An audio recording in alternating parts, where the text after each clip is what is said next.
28 kali. Ya. Perang Abwa 2 Hijriah ya, dan perang Tabuk 9 Hijriah ya. Wallahu a'lam bishawab. Baik. Apa kesimpulan? Apa benang merah? Apa pelajaran? Apa ibroh yang bisa kita ambil dari penjelasan yang barusan telah kami bahas? Yang pertama, ternyata Rasulullah Shallallahu Alaihi Wasallam begitu perkasa, begitu sehat, begitu bugar, begitu strong. Ini ada beberapa kesehatan, ya, beberapa resep kesehatan Rasulullah Shallallahu Alaihi Wasallam. Dan inilah bagian rangkaian yang dinamakan sebagai Atibun Anabawi, sebagai pola pengobatan Rasulullah Shallallahu Alaihi Wasallam. Berarti ya, pola sehatnya Rasulullah SAW itu ada dua ya, para pemirsa yang dirahmati Allah. Yang pertama adalah preventif,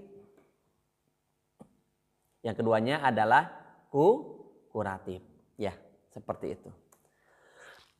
Yang pertama, pola hidup sehat Rasulullah SAW yang termasuk bagian daripada Atibun Anabawi ya, sebagai daripada pengobatan Nabi bersifat preventif adalah dalam pola makan dan minumnya ya, adalah pola makan dan minumnya. Masya Allah ya. Oke, Rasulullah SAW ya, ada satu hadis yang hadis ini riwayatnya tidak sampai sahih, tapi kalau tidak salah memang hasan ya, wallahu alam. Jadi ada seorang tabib yang diutus oleh pemerintahan Mesir kepada Rasulullah SAW, kepada pemerintahan kaum muslimin di Madinah selama 1 tahun. Ternyata belum ada pasien. Para pemirsa yang dirahmati Allah, bayangkan selama 1 tahun tidak ada pasien satupun. Sampai si dokter tersebut, si tabib tersebut hanya berkata kepada Rasulullah SAW, "Ya Muhammad, apa rahasia Anda dan umatmu? Kok tidak ada pasien? Kok tidak ada pesakitan? Tidak ada yang datang berobat kepada kami. Apa rahasianya?" Saat itu Rasulullah Shallallahu Alaihi Wasallam kemudian bersabda, "Kami adalah sekelompok kaum, nahnu bikaumin, yang tidak akan makan sebelum merasakan lapar." Ya. Yang keduanya, dan akan berhenti makan sebelum kekenyangan. Ya. Dan akan berhenti makan sebelum kekenyangan. Masya Allah, Masya Allah. Ya, itu. Kemudian apa? Beberapa lagi. Ternyata Rasulullah SAW, ya, insya Allah, para pemirsa rahimahumullah, nanti kita akan bahas sedikit demi sedikit secara rinci. Rasulullah melarang meniup makanan, ya. Kalau makanan tersebut panas, tapi boleh dikipas, ya. Kenapa ternyata? Jadi ternyata meniup makanan itu ada zat asam yang disemburkan oleh napas kita yang akan merusak saripati makanan tersebut. Paham tuh ya? Masya Allah. Kemudian ternyata jangan makan dalam keadaan panas makanan apapun. Ya, kita kadang-kadang sampai begini ya. Ya, subhanallah, subhanallah. Yang makan yang minum. Dari beberapa keterangan hadis itu makruh.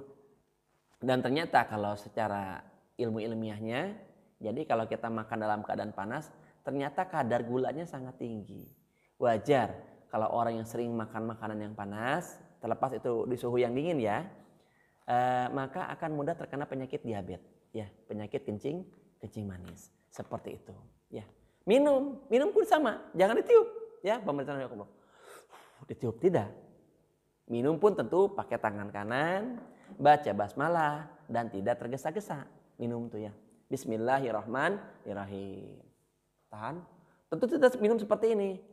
Para pemirsa rahimakumullah, tentu kita sering lihat beberapa tayangan-tayangan orang-orang non-muslim, orang-orang barat yang bukan beragama Islam ketika mereka makan minum, apalagi ada istilah standing verti, ya pesta dalam keadaan berdiri, mereka makan minum sambil berdiri, pakai tangan kiri.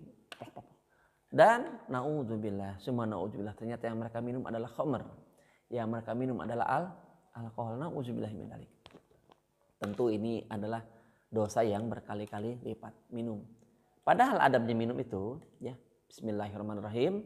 Ternyata dari beberapa penelitian, ya ketika air dibacakan basmalah, air misalnya dibacakan basmalah, maka kristal-kristal, ya mineral-mineral, partikel-partikel yang pada air membentuk suatu susunan molekul-molekul yang sangat luar biasa indah.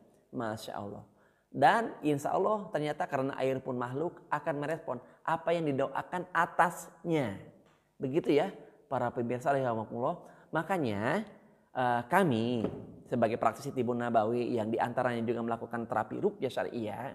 Sebelum kita memberikan bacaan-bacaan kepada para pasien kita ya dalam terapi ruqyah, maka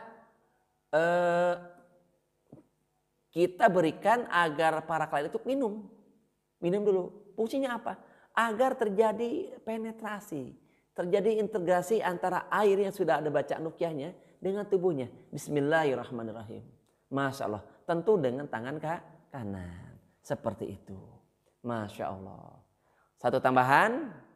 Jangan makan sebelum merasa lapar. Tapi kalau minum tidak harus menunggu haus.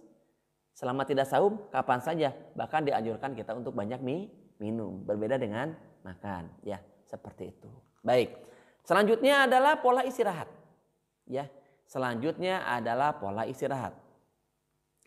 Ternyata Rasulullah Shallallahu Alaihi Wasallam bada isya bila tidak ada hajat yang urgen, yang syar'i, maka Rasulullah SAW istirahat.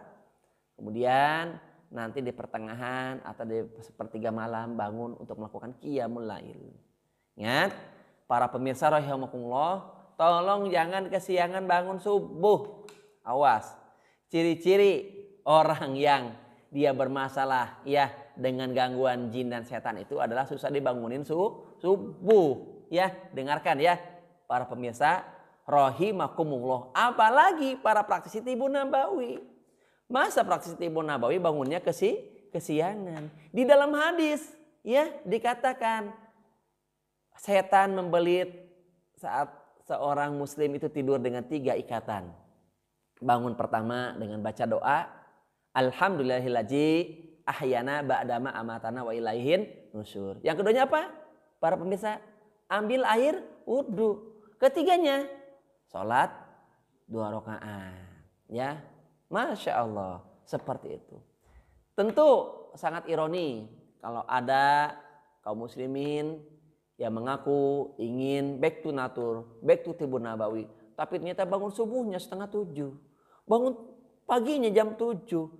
Itu bukan subuh, itu subrang namanya. Ya, Masya Allah, Masya Allah. Baik. Ya, yang ketiganya kualitas makanan dan minuman. Ya, Rasulullah SAW tidak pernah makan minum berlebihan. Semuanya proporsional, tetapi begitu berkualitas. Yang diminum, yang dimakan oleh Rasulullah SAW, ternyata diantaranya misalnya adalah kurma. Masya Allah. Makan, tetapi selalu disiram dengan minyak zaitun. Minumnya air zam-zam. Ternyata Rasulullah SAW pun suka kepada yang namanya apa itu susu yang difermentasi yang dinamakan dengan kefir. Ya, Masya Allah. Belum ya air rendaman kurma, air nabis. Belum juga madu.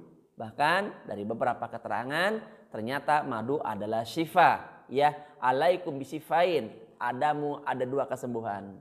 Surbatu aslin, minum madu, watilawatil Quran, dan membaca Al-Quran. Selain yang tadi oleh Al-Fakir bacakan, asyifa'u fi salasatin surbatun aslin. Ya, kesembuhan ada pada 3 hal. Yang pertama adalah minum madu. Ya. Kemudian Rasulullah SAW ternyata memiliki fisik yang luar biasa kuat, yang luar biasa prima.